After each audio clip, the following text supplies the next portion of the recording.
That right there is good. Water's moving. That up there is not good. Let me explain in a bit. Try to get down there with one ACL without killing myself. I like that. Okay, made it. Water is flowing somewhere. I need to find that other outlet. This is not good. There's hardly any water moving from there, and there's where all the water should be going. My first farm has a problem. My only farm has a problem. So, I had a contractor come in, dig up a tile right in through here that was plugged. Thought it was good. It's not good. Because now instead of having a small mess, we have a big mess. See all this water in through here? It's not good. I'm guessing tile was plugged right here. So it was letting a little bit of water out. Well, now we got it unplugged. The water that's coming in up there from a spring is now free flowing, and I'm guessing it's plugged backwards. So that is not good. That is not good at all. And when I have water plugged, when I have a spring plugged, I should say, and when I have a tile that's plugged, I should say, that's not good, because that means water is stagnant in my field and I can't get, it's basically going where it shouldn't be and it's taking soil away. So that's really not good. So I'm gonna have to call Pat and see what we want to do. So my problem is water flowing here, but it's just barely flowing. I'm moving some of this concrete around to see if I can see where water's coming from. That's the outlet. The real question is, I think it's plugged. If I reach up in there, can I get it unplugged? That's really gonna just flow water if I can do that. But here's the outlet. Well, I'm having no luck. I just have a feeling. So this outlet's pretty low, and it basically goes right along this kind of embankment here, and there's giant trees right next to it. I just have a feeling that tree roots are bad, and it's just, yeah, it's just junk. So we're probably going to have to redo this. This is definitely neglected from the previous landowner. Not anymore. I know there's 3 outlets. I found them now, and we're gonna get this one fixed. Then we're gonna mark them so that way we can maintain them. That's gonna cost me a couple grand to get this fixed. Well, that was about a 45-minute detour that I didn't want to do, but you know what? I'm learning about my farm. I think I got all the tile outlets marked now, and I just gotta go get them fixed. Whew, I'm tired and sweaty and probably full of poison ivy now. That's neat. Pat got this field planted. Just finished up about a couple hours ago. Had a late start to the morning because of breakdowns, so that's neat. Nathan's out planting some soybeans, and Curtis is working ground on the Challenger. I'm gonna get spraying, try to get caught up to Pat. He's now over 200 acres ahead of me, so goal is to catch him by the end of the day. Or at least get caught up to here. There's that Salford getting hooked on to its new demo. So long, my friend.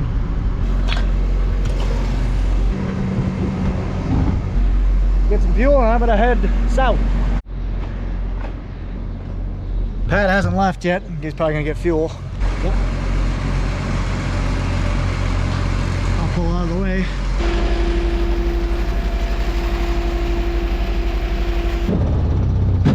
I know why Pat got a late start.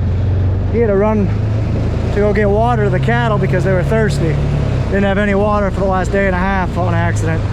Not good, so Pat was out till midnight. Always something. Heading up with some seed. There's Nathan.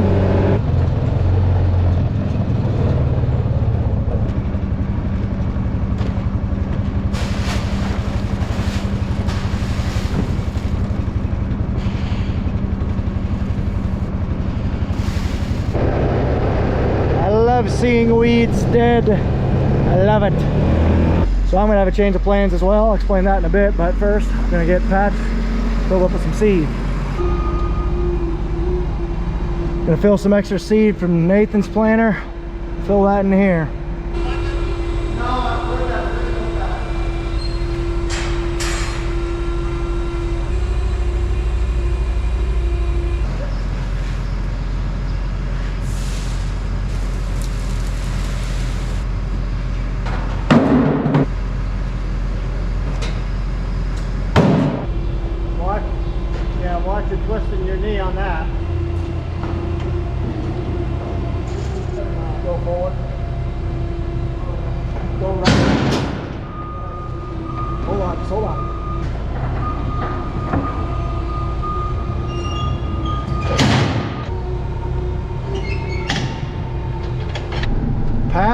is off. He's up there heading to Andrew, and I'm over here gonna get filled up. Ooh, who would have thought 22,000 gallons of water and about 400 gallons of chemical? That truck could barely want to move it. Whew.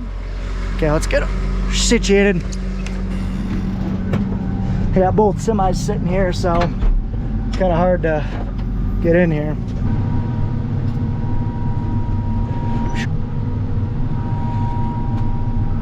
So I'm heading south, gonna start spraying out, but you don't see a whole lot of these in mid-May in hydrous toolbars. Usually hydrous is done by now, so that's okay. Everybody's on their own time frame. No judgment, because we are definitely not the quickest to get things done. Hey, there's that 24-row planter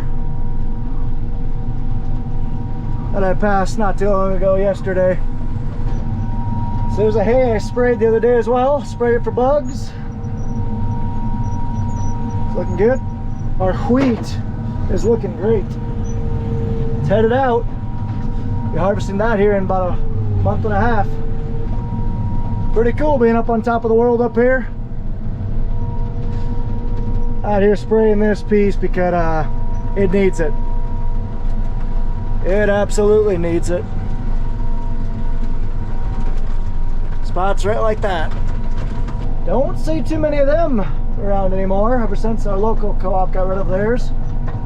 A yellow rogator. I wonder who's got that one. Individual nozzle control is sweet. So because of it, I can save a bunch of chemical, roughly 3%.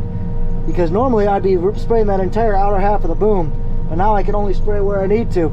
Saving me inputs and being a good steward of the land, only putting chemical down where I need to. That's awesome. Plus there's a lot of benefits with it, like turn compensation. So if I turn, it keeps an even rate all the way across, as opposed to just over applying the inside and under applying the outside.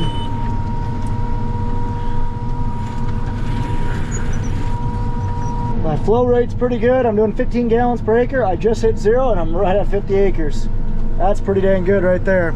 And look at this. I mean, everything's just going right so far. I'm gonna end right at the driveway. After this pass, hopefully I'll make it all the way, and then I will be go fill up. Oh, beautiful. It's filled up. Let's go take a look at some 15-inch corn. As I'm waiting on the water trailer Nathan took. Not ideal. Notice anything different? Trying out some 15-inch corn. Thought is, you halve the distance together, you double the distance in the same row, so you basically even them out more. See if they grow any better. Time will tell. Just kidding, he's gonna make his way over here.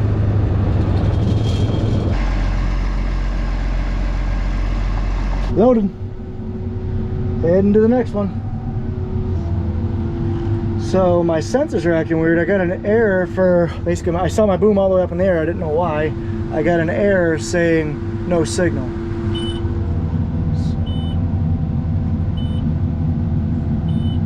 Oh, there it's going. I don't know what the deal is. Huh, that was weird. Oh, it's going again. Why? Yeah, something's goofed up.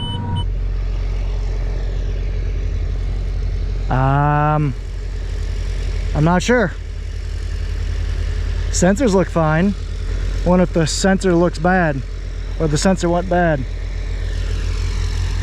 think I'm just gonna have to run manual on that one. Well, that's a new one.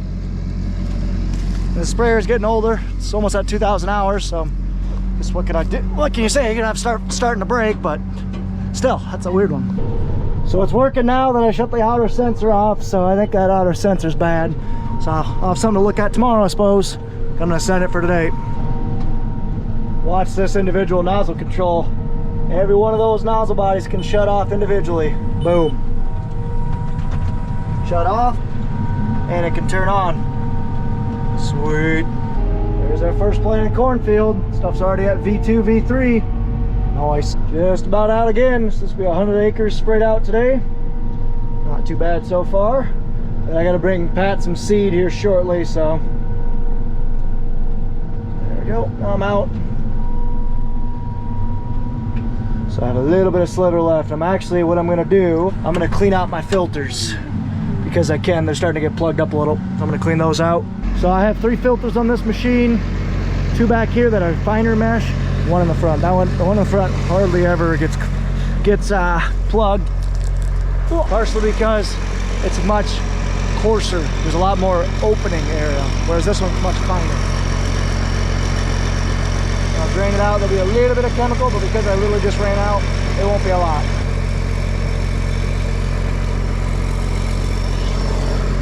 This row might have a little bit of a casualty. Not a lot's gonna grow there, but that's okay. That's my problem right there. It's a little gunky.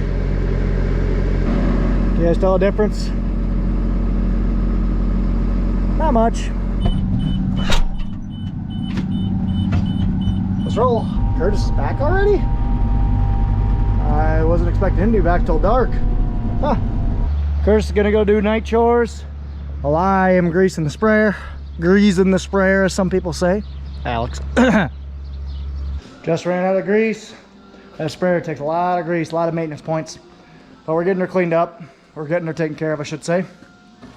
Grab another slab of grease. And keep rolling. Getting trucks worked on too. This one's getting just oil change, basic maintenance. You got a capped end and a pop tab end. Put the cap off. Pop the pop tab.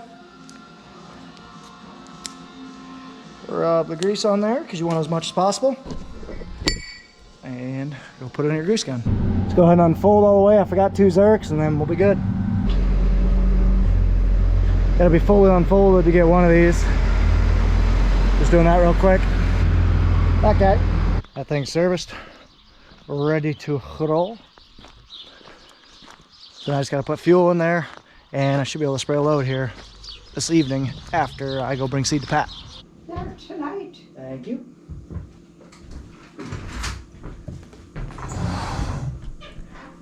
Delightful.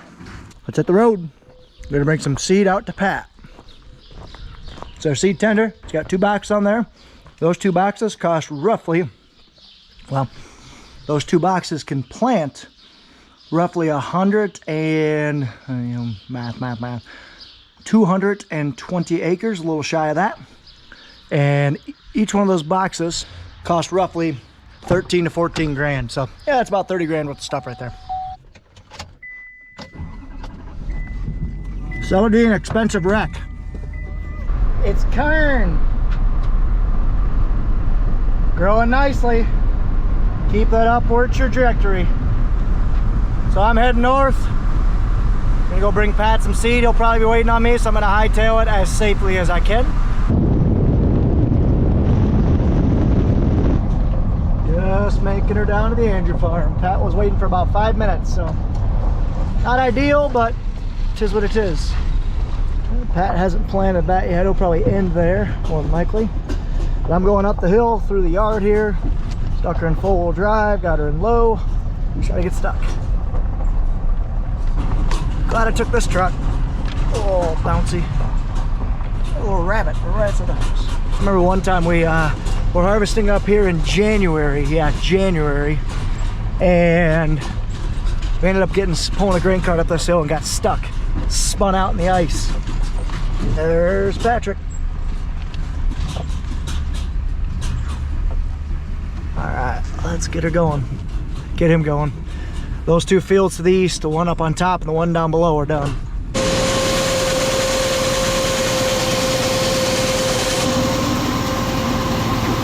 Good. See all the different colors of corn in there?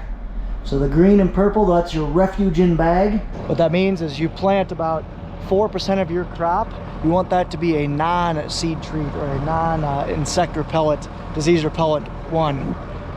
That way you know that there's some diseases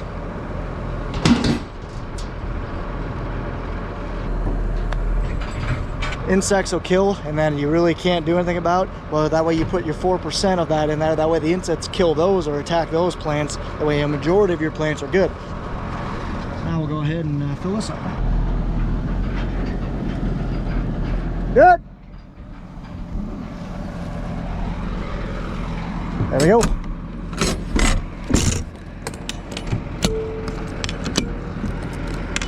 So here's our 24 row planter. It's a Case IH 2150. So it's 24 rows, 30 inches apart. So you can kind of see 30 inches apart right there. It's got granular insecticide, so we can put insecticide on with the row unit right in the furrow. Basically helps give us a little extra protection from insects. It has delta force, so hydraulic downforce, that really helps kind of keep a stable ride on our row units, because it's really important for corn to be at the same depth. If you're at different depths, your corn will come up at different time.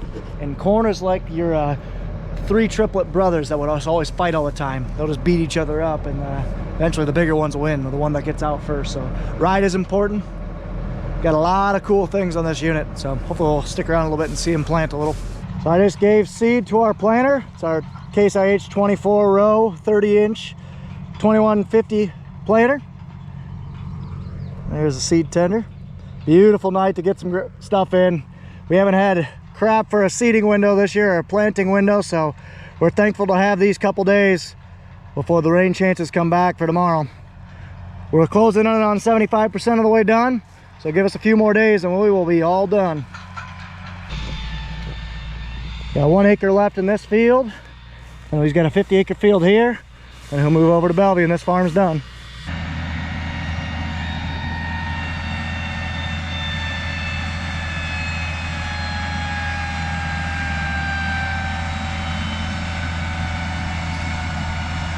Putting in acres right around 5 miles an hour. Do about 25 to 30 acres an hour.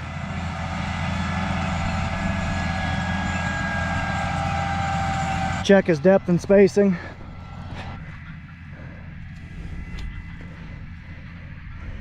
Depth is great, right around that 2 inch mark. Spacing is great, right at 6 inches, which is what you want. Got one there, one there, one there. Honestly, looks good.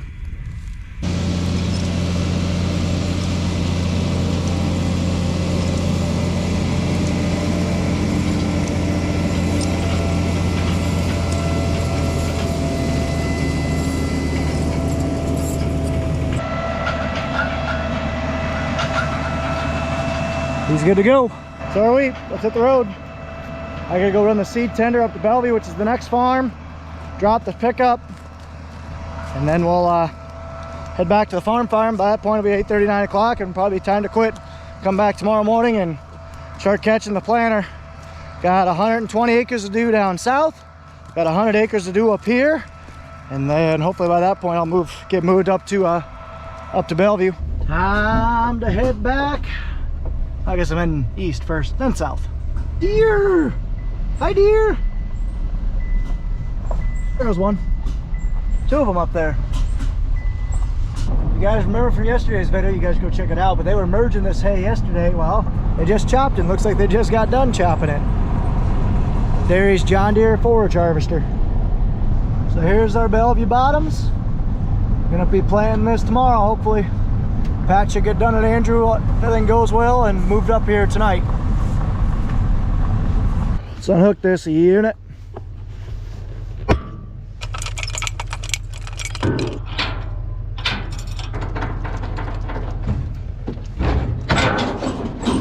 Okay, we're unhooked.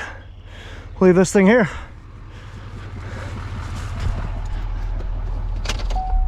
I'm actually gonna stay here because I need to walk about a half mile to go grab my mom's car, bring it over here, because Pat will take that thing home.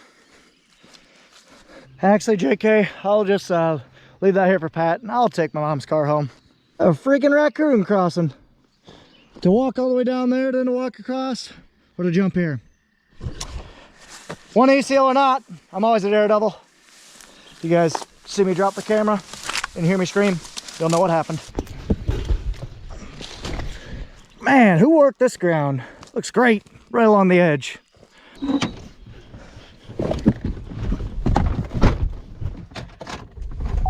This just seems familiar. Seems like I did this last night. Heading south, what in the heck is that though? No clue what that is. Motorcyclist dead on the road. Stop by and see if you needed a hand. I'm gonna give him a ride home. Made it! 9 o'clock. Gentleman had a poor day in his motorcycle, so I just gave him a ride home. It's kind of a nice thing to do, because I'd want somebody, if I was stranded on the side of the road, I'd want somebody to come give me a ride home too. So just got finished up, gonna clock out for the day and then head home, come back, do it again tomorrow. Tomorrow will be Saturday morning, so I'll be able to come up probably by 8 o'clock and get spraying.